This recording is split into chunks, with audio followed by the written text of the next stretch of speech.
Well done, everybody. You're doing exceptionally well, man. Keep up this momentum. All right, so now what we're going to look at is the final litmus test for any copy that you intend sending to your future customers. You've got to consider the following, right? The first thing is you want to read the copy and conduct your own gut test. So check a copy out, look at it from a gut perspective. Do you think it's relevant? Does it feel like it's related to what you've uncovered? So you understand what your customer's undesirable state is. You understand what your unique selling proposition is. In other words, you know what your advantage is over their current supplier. Therefore, you can look at it and say, does it speak transformation? Does it indeed speak about the undesirable state and the more desirable state the customer's going to be in? And more importantly, once you've read it and your gut test works, try to get one of your colleagues or maybe even ask your sales leader to read it to give a second opinion.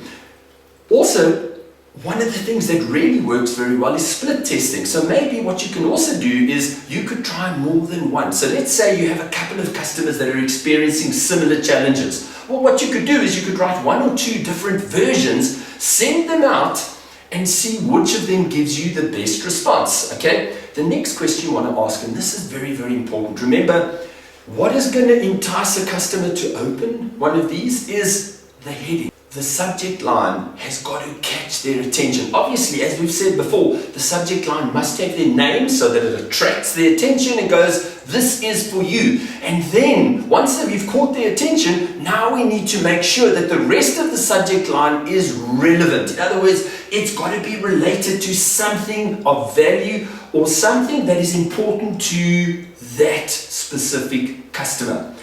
That's when you open it. Next, you want to have a look at, would you take action, right? So when you're looking inside, so we've looked at the subject line, we said, yep, that subject line will catch attention.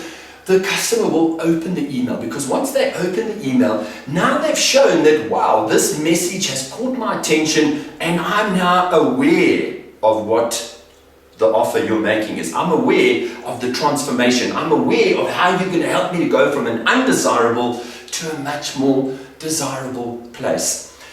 The most important part is now that you've got the customer into the email, they're aware of the challenge.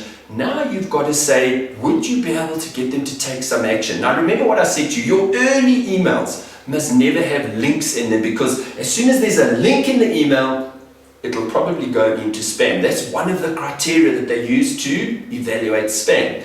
But once you've started building a relationship, once you've started building connection, once the customer's becoming aware of you, now you can put links in, and you want them to be able to take action. You want them to be able to click on a link and go to your website. You want them to click on a link, go to a blog you've written. Click on a link, download a paper which will demonstrate your expertise, or download an e-sign or an e-book that is related to something that is relevant, valuable, important to each customer. Next, you want to have a look and ask the question, does the copy focus on transformation? Remember, your customer's not interested in your features, the customer's not interested in what your product is, your customer's interested in what your product will do for them. In other words, what's in it for me? How will this product, by choosing you, by changing from my current supplier, who's okay, they're not bad, if I change from my current supplier, what is in it for me? In other words, what transformation can I expect? What benefits, what advantages will accrue to me?